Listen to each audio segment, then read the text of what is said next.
Hello student, welcome to TNC exam prep.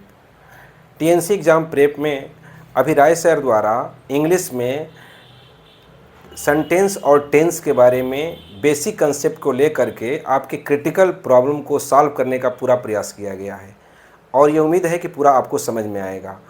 आपका exam CUET का exam हो या एसएससी एनडीए एयरफोर्स के एग्ज़ाम में बहुत ही बेनिफिट पहुंचाने वाला है। इसलिए स्टूडेंट इस कंसेप्ट को ध्यान से देखिए और आगे क्वेश्चन आपके आसानी से लगने वाले हैं। इसलिए टीएनसी फैमिली आपके साथ है। Welcome, thank you.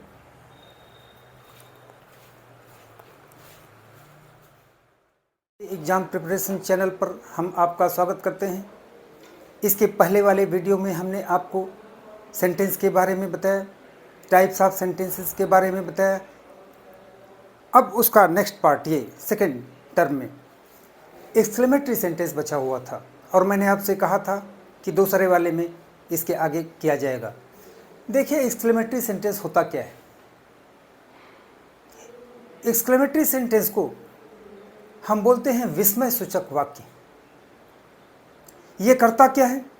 ये आपकी स्ट्रांग फीलिंग को प्रदर्शित करता है। स्ट्रांग फीलिंग ये क्या होता है? किसी चीज को देखते ही आप जो भी रिएक्ट कर देते हैं, जो कुछ भी आप बोलते हैं,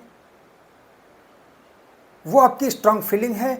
और यही कारण है कि ये सेंटेंसेस भी प्रेजेंट इंडेफिनिट टेंस के ही माने जाते हैं। ठीक है, किसी चीज को आपने देखा और तुरंत आपने रिएक्ट कर दिया। जैसे what a beautiful painting it is, आप देखे और तुरंत आपने बोल दिया।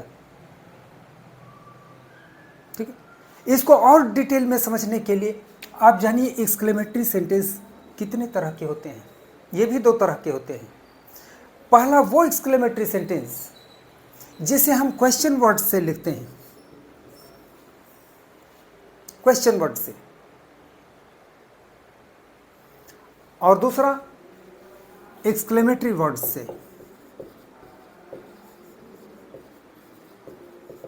एक्सक्लेमेटरी वर्ड से आइए पहले इसको देखते हैं क्वेश्चन वर्ड से। अभी हमने एक सेंटेंस बोला, what a beautiful painting it is.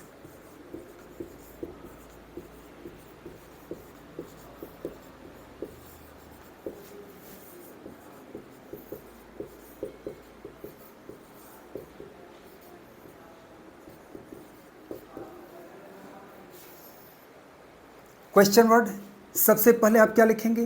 Question word. Interrogative words के नाम से भी आप इसको जानते हैं। इसके तुरंत बाद आप क्या लिखेंगे? एडजेक्टिव।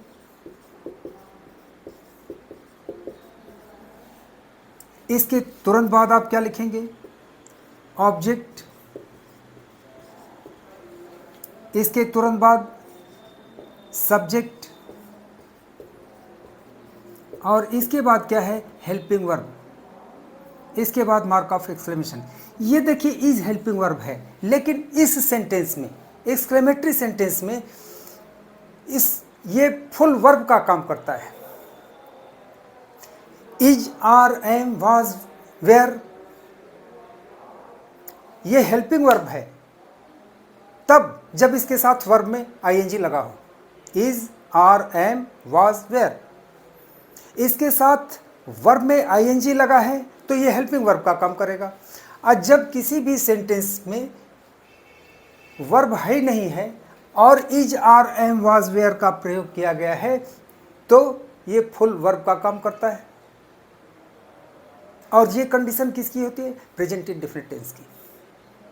अभी हमने आपको बताया है कि ऐसे सेंटेंसेस भी प्रेजेंट इंडेफिनिट टेंस के होते हैं। तो इंट्रोगेटिव वर्ड हो गया व्हाट, एडजेक्टिव हो गया ब्यूटीफुल, ऑब्जेक्ट हो गया पेंटिंग, सब्जेक्ट हो गया इट और हेल्पिंग वर्ब हो गया इज। एक और देखिए, उन दोनों का अंतर समझिए। हाउ ब्यूटीफुल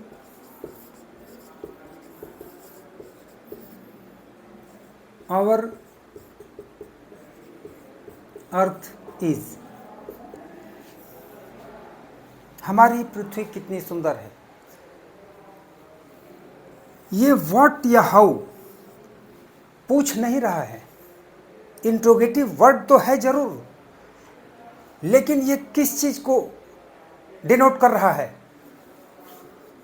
वेरी को, क्वांटिटी को शो कर रहा है, मात्रा को बता रहा है।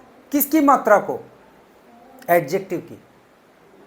हमारी पृथ्वी कितनी सुंदर है, यानी हमारी पृथ्वी बहुत सुंदर है। What a beautiful painting it is, यह तस्वीर कितनी सुंदर है। पूछ नहीं रहा है कितना सुंदर है, कितना सेंटीमीटर है, कितना मिलीमीटर, नहीं, बता रहा है कि यह तस्वीर बहुत सुंदर है। यहां पर आप एक टेक्निकल चीज देख रहे होंगे और आपके मन में सवाल उठ रहा होगा कि जब दोनों का मतलब यही है तो दो अलग अलग शब्द क्यों? हाउ या व्हाट केवल एक से ही काम क्यों नहीं चला लिया जाता है? देखिए, जब एडजेक्टिव के पहले ए लगा होता है तब हम क्वेश्चन वर्ड के रूप में व्हाट का यूज करते हैं एक्सक्लेमेटरी सेंटेंस में, और जब एडजेक्टिव के पहले ए नहीं लगा होता है तब हम हाउ का यूज करते हैं एक्सक्लेमेटरी सेंटेंस में। क्लियर?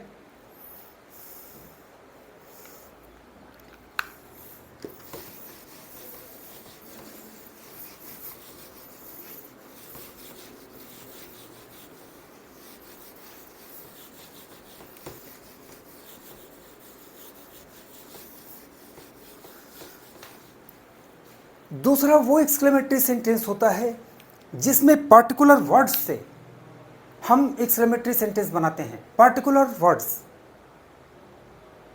जैसे एलास,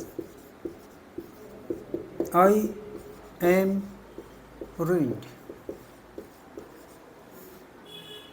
फुल स्टॉप। ये वाला एक्सक्लेमेटरी जिसमें एक्सक्लेमेटरी वर्ड लगा है, ये आपके सामने है। एकमात्र ऐसा सेंटेंस होता है जिसमें दो सिंबल एक साथ लगे होते हैं, मार्क ऑफ एक्सक्लेमेशन भी और फुल स्टॉप भी। इस तरह के सेंटेंसेस को जब आप लिखते हैं तो सबसे पहले आप लिखेंगे एक्सक्लेमेटरी वर्ड,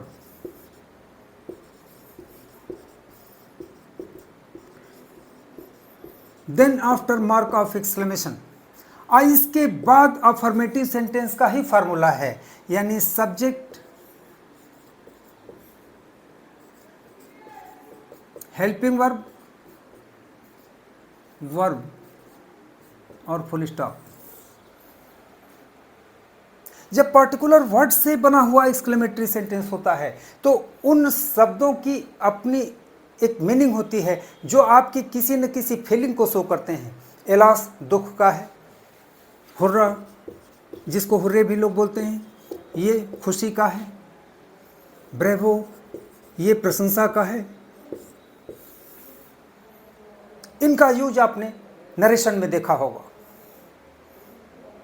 तो इस तरह से सेंटेंस तो खत्म हुआ, लेकिन पूरा काम खत्म नहीं हुआ। अब टेंस के आधार पर ये जो फार्मूला बताया गया है वो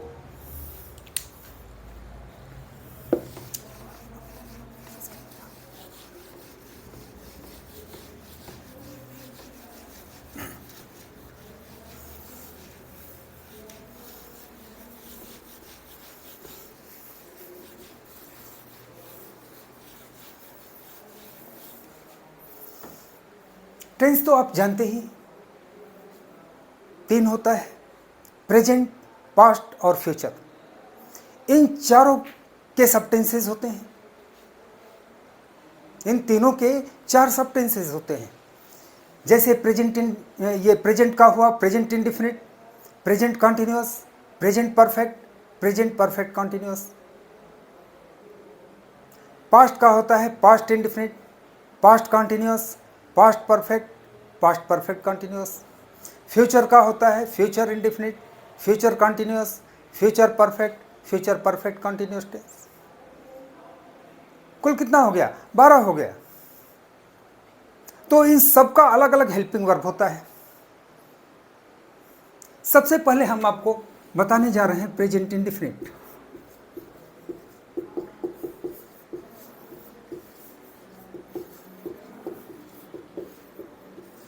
प्रेजेंट इंडेफिनिट टेंस का ही ये सेंटेंस है। आप कैसे पहचानेंगे? हिंदी वर्जन में जब किसी भी वाक्य के अंत में ता है, ती है, ते हैं, ता हों ये लगा होता है तो आप समझते हैं कि ये सेंटेंस प्रेजेंट इंडेफिनिट टेंस का है। प्रेजेंट इंडेफिनिट टेंस का जब आप अफर्मेटिव सेंटेंस बनाते हैं, अफर्मेटिव सेंटेंस, तो अफर्मेटिव सेंटेंस में हेल्पिंग वर्ब नहीं लगता। हेल्पिंग वर्ब नहीं लगता। होता क्या है? देखना पड़ता है कि सब्जेक्ट क्या है। सब्जेक्ट अगर सिंगुलर नंबर का है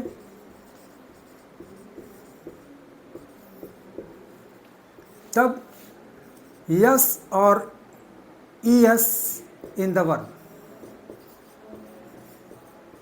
यानी जब सब्जेक्ट सिंगुलर नंबर का है तो आप वर्ब में या तो यस लगाएंगे या तो ईएस लगाएंगे।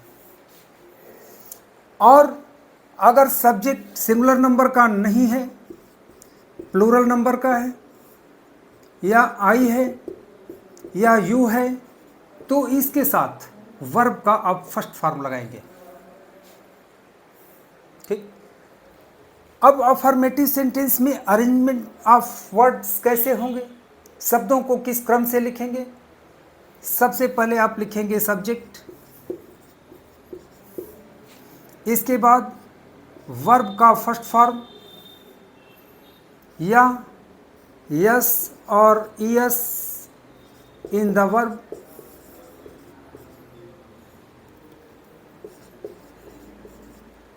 और इसके बाद ऑब्जेक्ट, इसके बाद फुल स्टॉप। अब फार्मूला देखिएगा, ये हमने बताया था कि सब्जेक्ट, वर्ब, ऑब्जेक्ट, इसमें हेल्पिंग वर्ब आपको नहीं मिलेगा। एग्जाम्पल देखिए।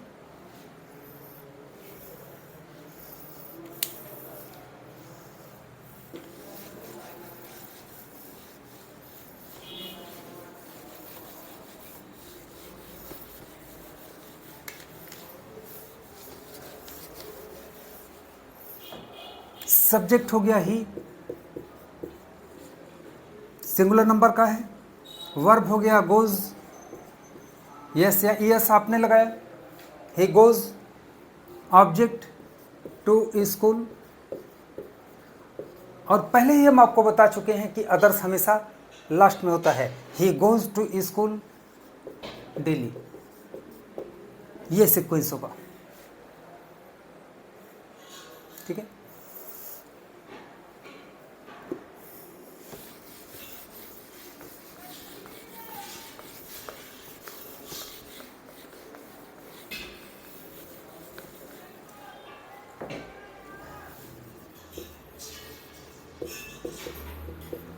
जब प्रेजेंट इंडेफिनिट टेंस का नेगेटिव सेंटेंस होगा तब क्या करेंगे?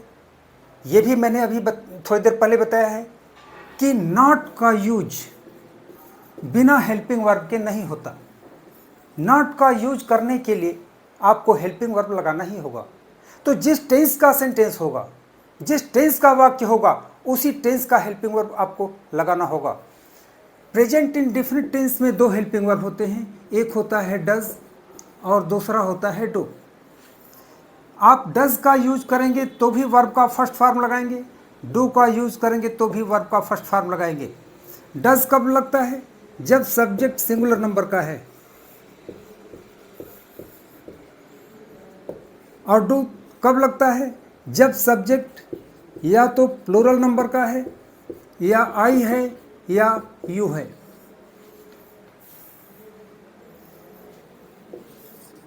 अरेंजमेंट ऑफ वर्ड्स क्या होंगे?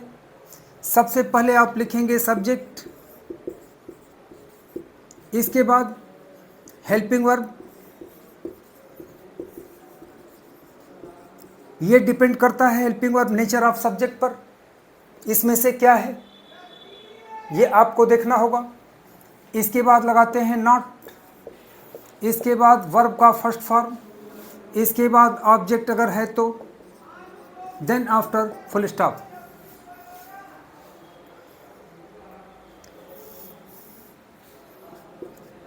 सब्जेक्ट हो गया ही, इसके साथ हेल्पिंग वर्ब हो गया डज, इसके बाद हो गया नॉट,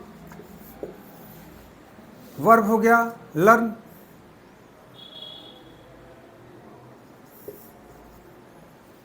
ऑब्जेक्ट हो गया his lesson. He does not learn his lesson. ठीक है। दूसरी चीज हमने बताया था निगेटिव सेंटेंस में,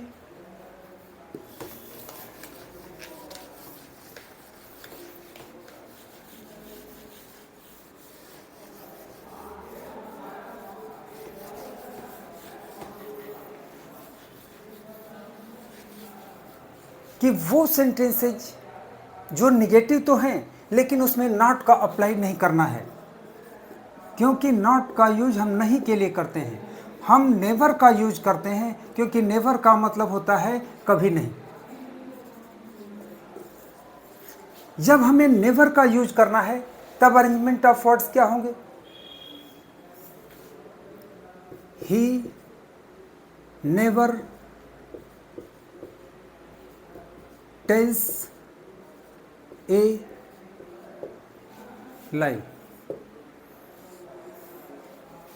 क्या बना? सबसे पहले आपने लिखा सब्जेक्ट, इसके बाद आपने लगाया नेवर, इसके बाद या तो वर्ब का फर्स्ट फॉर्म लगाएंगे या यस और यस इन द वर्ब। बार बार हम बताए जा रहे हैं कि ये डिपेंड करता है नेचर ऑफ सब्जेक्ट पर। और इसके बाद ऑब्जेक्ट और इसके बाद फुल स्टॉप।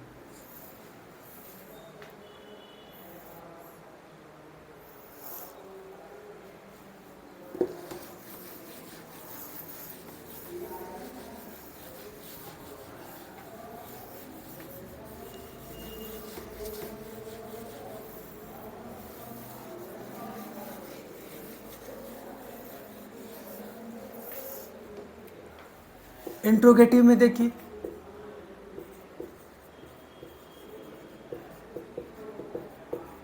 फार्मूला ये है कि प्रेजेंट इन डिफरेंट टेंस के अफर्मेटिव में आप हेल्पिंग वर्ब नहीं लगाते, लेकिन अगर सेंटेंस निगेटिव है या इंट्रोगेटिव है या इंट्रोगेटिव निगेटिव है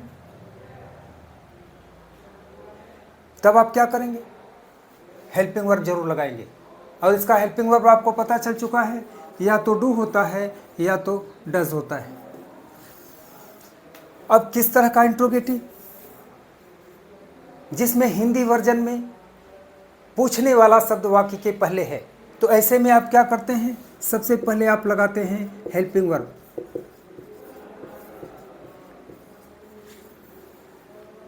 इसके बाद लगाते हैं सब्जेक्ट,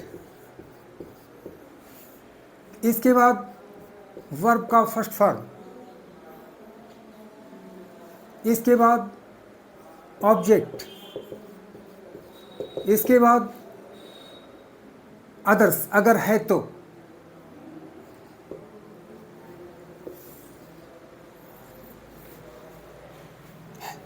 हेल्पिंग वर्ब क्या हो गया? डू, सब्जेक्ट हो गया यू,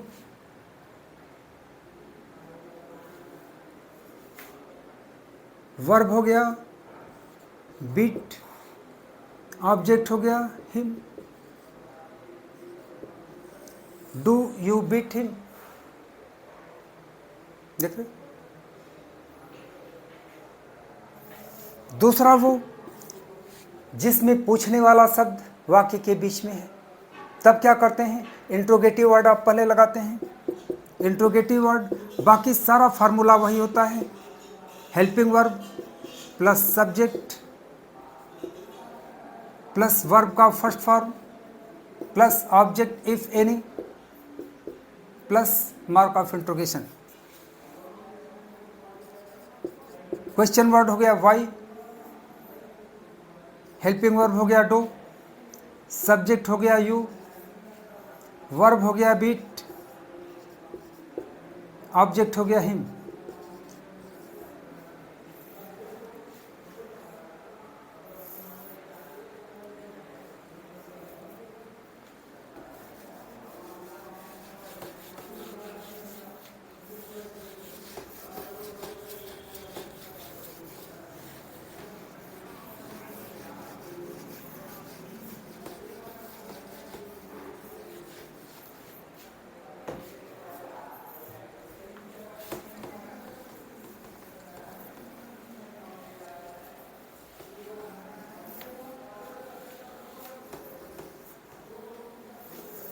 अब इंट्रोगेटिव निगेटिव में देखिए, इंट्रोगेटिव निगेटिव वो सेंटेंस जिसमें पूछने वाला शब्द भी है, मना करने वाला शब्द भी है। ये भी दो तरह का होता है। पहला वो जिसमें पूछने वाला शब्द वाक्य के पहले है, मना करने वाला वाक्य के बीच में कहीं है। तब फार्मूला क्या बनता है? सबसे पहले आप लिखते हैं हेल्पिंग वर्ब, इसके बाद सब्जेक्ट, इसके बाद नॉट, इसके बाद वर्ब का फर्स्ट फॉर्म, इसके बाद ऑब्जेक्ट अगर है तो, और उसके बाद mark of interrogation.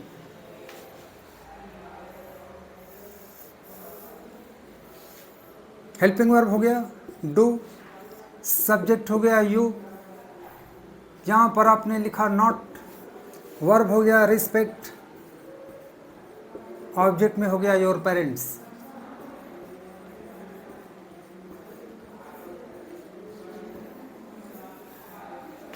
Do you not respect your parents. दूसरा वो इंट्रोगेटिव निगेटिव सेंटेंस होता है जिसमें पूछने वाला, मना करने वाला दोनों शब्द वाक्य के बीच में है। तब आप क्या करते हैं? तब आप लगाते हैं इंट्रोगेटिव वर्ड और बाकी सारा फार्मूला यही होगा, यानी हेल्पिंग वर्ब, सब्जेक्ट, नॉट, इसके बाद वर्ब का फर्स्ट फॉर्म, इसके बाद ऑब्जेक्ट अगर है तो, इसके बाद question mark. Why, helping verb हो गया डू, सब्जेक्ट हो गया यू, नॉट, वर्ब हो गया रिस्पेक्ट,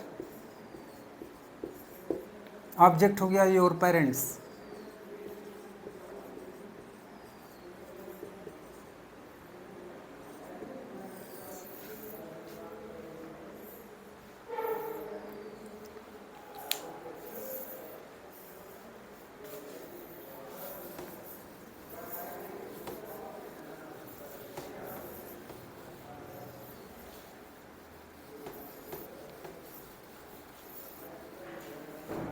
इसी प्रेजेंट इंडेफिनिट टेंस में ऑलवेज का भी यूज होता है, और आपको ऑलवेज कहाँ लगाना पड़ता है? अफर्मेटिव टाइप के सेंटेंसेस में। लेकिन इसका फार्मूला अलग हो जाता है। ही ऑलवेज स्पीक्स द ट्रुथ।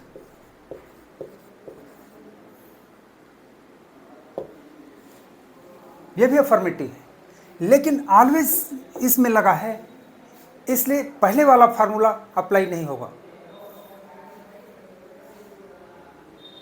सबसे पहले आप लिखेंगे सब्जेक्ट, इसके बाद ऑलवेज, इसके बाद या तो वर्ब का फर्स्ट फॉर्म, या तो यस और यस इन द वर्ब, और उसके बाद ऑब्जेक्ट अगर है तो।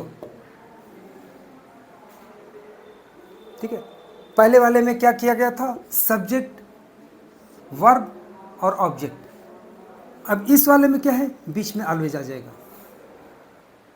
थोड़ा सा का अंतर है, बहुत ज़्यादा घबराने की बात नहीं है। तो इस तरह से आपका ये प्रेजेंट इंडेफिनिट टेंस हुआ।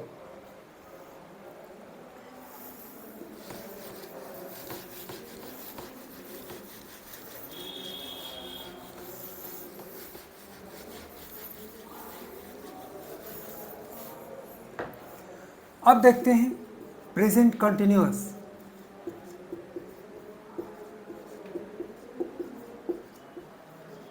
प्रेजेंट कंटिन्यूअस टेंस ये क्या होता है, जब किसी भी वाक्य में, हिंदी वर्जन की बात कर रहे हैं, जब किसी भी वाक्य के अंत में रहा है, रही है, रहे हैं, रहा हूँ, रहे हो ऐसा कुछ लगा होता है, तो आप समझते हैं कि यह सेंटेंस प्रेजेंट कंटिन्यूअस टेंस का है। प्रेजेंट कंटिन्यूअस टेंस का कोई भी सेंटेंस हो, चाहे अफर्मेटिव हो, चाहे निगेटिव हो, चाहे इंट्रोगेटिव हो या फिर इंट्रोगेटिव निगेटिव हो, सब में आप हेल्पिंग वर्ब लगाते हैं, सब में हेल्पिंग वर्ब। इसके पहले वाले में प्रेजेंट इंडेफिनिट टेंस में क्या देखे थे आप, अफर्मेटिव में हेल्पिंग वर्ब नहीं लगता था, इसमें सब में लगेगा, अफर्मेटिव, निगेटिव, इंट्रोगेटिव सब में। और इसका हेल्पिंग वर्ब होता है या तो इज, या तो आर, या तो एम।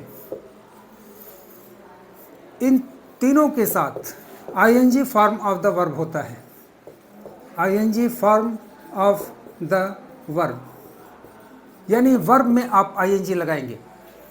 अब आपको जानना है इज कहाँ लगता है, जब सब्जेक्ट सिंगुलर नंबर का है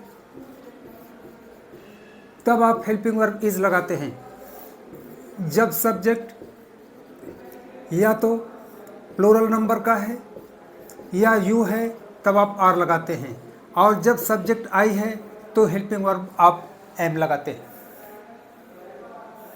वर्ब में आईएनजी यही वो चीज़ है जिसमें बहुत सारी गलतियां होती हैं। तो इससे पहले कि हम अरेंजमेंट ऑफ वर्ड्स बताएं, शब्दों को किस क्रम में लिखा जाता है वो बताएं, आपको एक नियम आईएनजी का बताने जा रहे हैं, बहुत ध्यान से देखिएगा। और ये गलतियां हम अक्सर देखते हैं।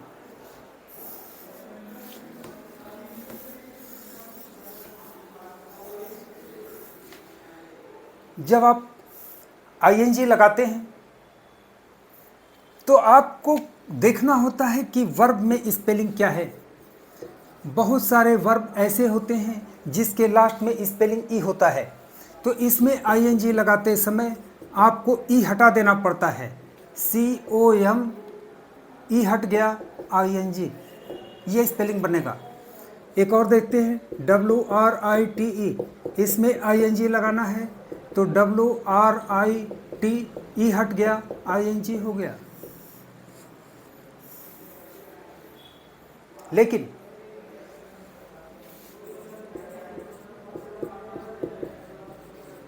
जब किसी भी वर्ब में स्पेलिंग एक ई नहीं डबल ई है तो आप किसी को भी नहीं हटाएंगे, दोनों ई ऐसे ही पड़ा रहेगा, आप यस डबल ई और ING जोड़ देंगे। दूसरा देखिए, बहुत सारे वर्ब आपको ऐसे मिलेंगे जिसके लास्ट में स्पेलिंग या तो ओ होगा या तो वाई होगा, ओ या वाई, तो ING लगाते समय क्या करेंगे, पूरी स्पेलिंग वर्ब की और ING पूरा जोड़ देंगे। वाई के साथ भी वही होगा, PLAYING। लेकिन तीसरे नंबर पर खास तौर पर ध्यान दीजिएगा, बहुत सारे वर्ब ऐसे होते हैं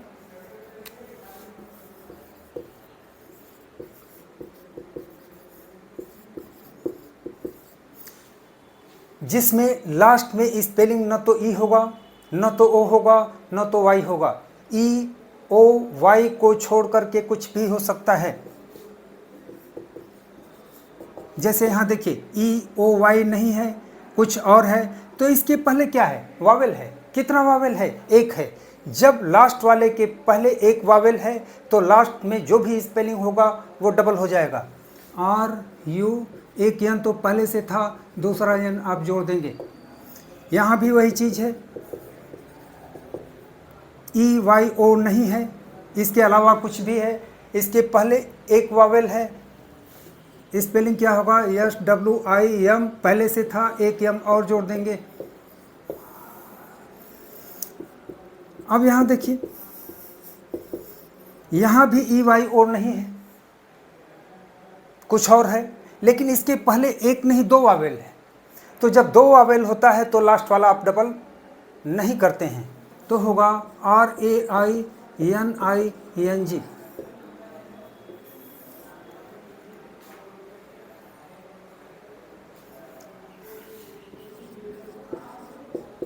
अब आपके दिमाग में आ रहा है इसका क्या होगा? यहाँ भी ई वाई ओ नहीं है, ई वाई ओ को छोड़ करके कुछ भी है, लेकिन इसके पहले एक ही वावेल भी है, तो डबल डब्लू आप नहीं लगाएंगे। क्या होगा? Yes O W I N G. पूछे क्यों? क्योंकि इंग्लिश का ये नियम है कि हम डबल डब्लू या डबल वी का एक साथ यूज नहीं करते हैं। ये आईएनजी लगाने का फार्मूला है। अब इसके आगे का हम नेक्स्ट वीडियो में आपसे बात करेंगे।